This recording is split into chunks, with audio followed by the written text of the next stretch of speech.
मित्र हो नमस्कार. आता श्रीमंत मृतदेह कसं वाटतं शीर्षक ऐकायला. भारतातल्या निवृत्त लोकांना त्यांनी आयुष्यभर साठवलेले पैसे का खर्च करता येत नाहीत याचा उलगडा करणारा हा लेख आहे. आपल्याला विचार करायला लावणार आहे. मी आपला अभिवाचक मित्र दत्ता सरदेशमुख.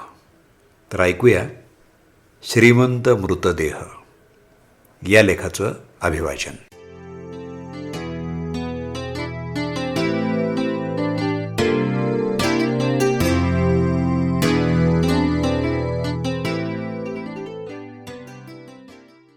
मित्रहो, भारतातले निवृत्त लोक हे टंचाईच्या भारतात वाढलेले आहेत.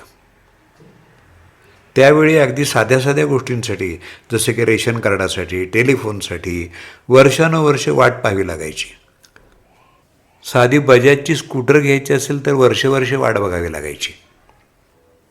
आणि नोकरीतलं स्थैर्य हीच सगळ्यात मोठी गोष्ट मानली जायची.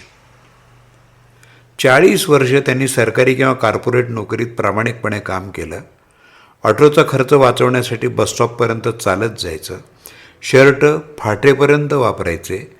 मुलांच्या IIT कोचिंगसाठी आणि त्यांच्या लग्नासाठी सुद्धा त्यांनी कधी पुरेशा रजा घेतल्या नाहीत. आज वयाच्या 60व्या वर्षी त्यांच्या नावावर चांगल्या भागात स्वतःचं प्रशस्त घर आहे आणि सुमारे 3 कोटी रुपयांपेक्षा अधिकचा निवृत्ती निधी fixed deposit, public provident fund आणि म्युच्युअल फंडामध्ये गुंतवलेला आहे. ते खेळ जिंकले आहेत. ते आर्थिकदृष्ट्या संपन्न आणि स्वतंत्र आहेत. पण आजही मे महिन्याच्या असह्य उकाड्यात ते घामाघूम होऊन उठतात आणि 1 तास AC चालवल्यानंतर बंद करतात. का? तर वीज कशाला वाया घालवायची. मित्रहो, हीच आधुनिक भारतीय निवृत्त व्यक्तीची शोकांतिका आणि पराभूतता आहे.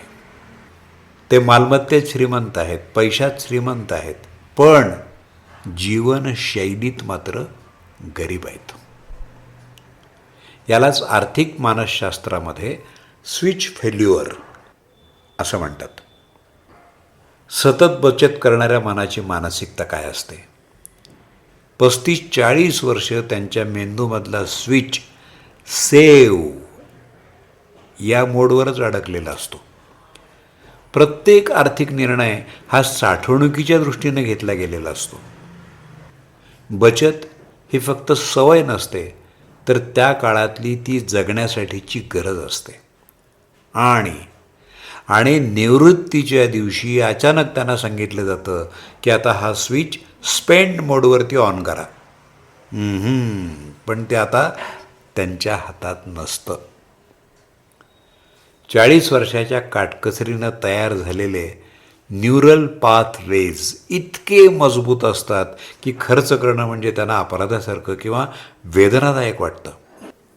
जणू त्याने आयुष्यभर वाढवलेलं झाड ते स्वतःच तोडतायत.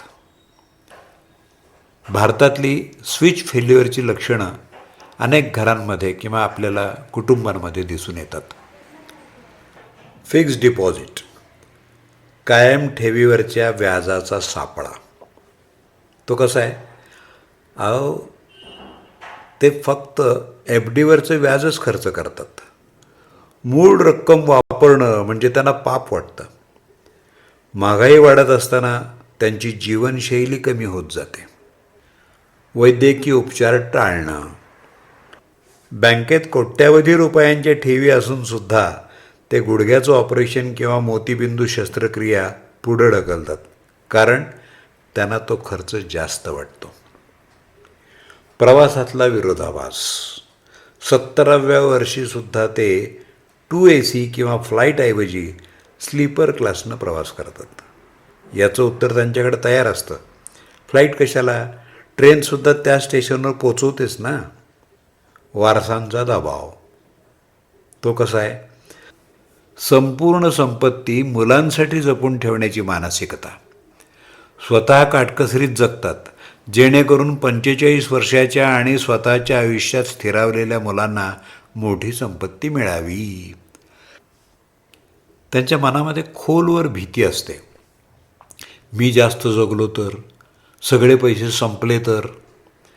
महागाईमुळं रुपयाचं अवमूल्यन किंवा रुपयाची किंमत कमी होताना त्यांनी पाहिलेली असते. त्यांना वाटतं 3 कोटी रुपये आज पुरेसे असले तरी 20 वर्षानंतर हॉस्पिटलचा खर्च प्रचंड वाढलेला असेल. या भीतीमुळं ते काटकसरीचा अतिरेक करून सर्वात वाईट परिस्थितीसाठीची तयारी सुरू करतात आणि त्यामुळं आयुष्यातले सर्वोत्तम क्षण गमावतात. आता अंतिम परिणाम काय? सर्वात श्रीमंत मृतदेह. मित्रहो, या स्विच फेल्युअरचा शेवट म्हणजे त्यांच्या वाट्याला येतं ते न जगलेलं आयुष्य. वयाचे 30व्या 40व्या किंवा 50व्या वर्षीसुद्धा त्यांनी भविष्याचा विचार करून सुखाचा त्याग केलेला असतो. पण जेव्हा तो दिवस येतो तेव्हा ते त्या सुखाचा आनंद घेऊ शकत नाहीत. ते स्मशानभूमीतले सर्वात श्रीमंत लोक बनतात आणि मागं ठेवतात तो मोठा बँक बॅलन्स, स्वतः न वापरता भाड्यानं दिलेलं घर आणि लॉकरमध्ये ठेवलेले सोन्याचे दागिने. आणि शेवटच्या प्रवासाला निघताना बरोबर घेऊन जातात ते स्वतःसाठी न उपभोगलेले आनंद, न केलेले प्रवास आणि न केलेली उदारता किंवा दानशूरता यांचा पश्चात्ताप.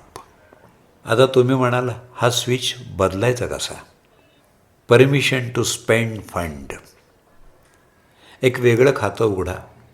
त्यातले पैसे फक्त आनंदासाठी खर्च करायचे, ते वाचवायचे नाहीत. बकेट स्ट्रॅटेजी म्हणजे पैसे 2 भागात विभागा. एक सुरक्षित जगण्यासाठी आणि दुसरं जीवनाचा आनंद घेण्यासाठी. वारसांविषयीचा दृष्टिकोन बदला. मुलांसाठी सर्वात मोठी भेट म्हणजे त्यांना आनंदी, स्वतंत्र आणि स्वावलंबी पालक दिसणं. अंतिम निष्कर्ष काय? पैसा म्हणजे साठवलेली ऊर्जा आहे. तुम्ही आयुष्यभर ही ऊर्जा साठवली, परंतु जर ती तुम्ही आनंद, सुख आणि अनुभवात रूपांतरित केलीच नाही तर ती वाया जाईल. तुम्ही 35-40 वर्ष काम केलं ते काय फक्त हॉस्पिटलमध्ये श्रीमंत पेशंट होण्यासाठी नाही ना? तेव्हा स्विच बदला. स्वतःवर खर्च करा. आता या वयातसुद्धा मन मारू नका. कमावलेल्या पैशांचा उपभोग घ्या, कारण ते तुम्ही कमावलेत. तेव्हा तात्पर्य असं, सर्वात श्रीमंत मृतदेह होण्यासाठी जगू नका, आनंद घेण्यासाठी जगा. तुम्हीच कमावलेल्या पैशांचा उपभोग घ्या.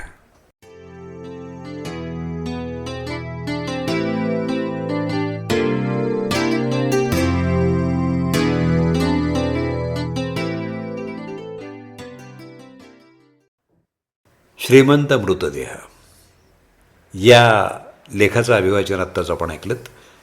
अभिवाचक दत्ता सरदेशमुख. 8329730186. हा लेख आपल्याला आवडला असेल तर आपल्या मित्रांना मात्र जरूर फॉरवर्ड करा. हा लेख खास करून आपल्या सेवानिवृत्त मित्रांना समर्पित आहे.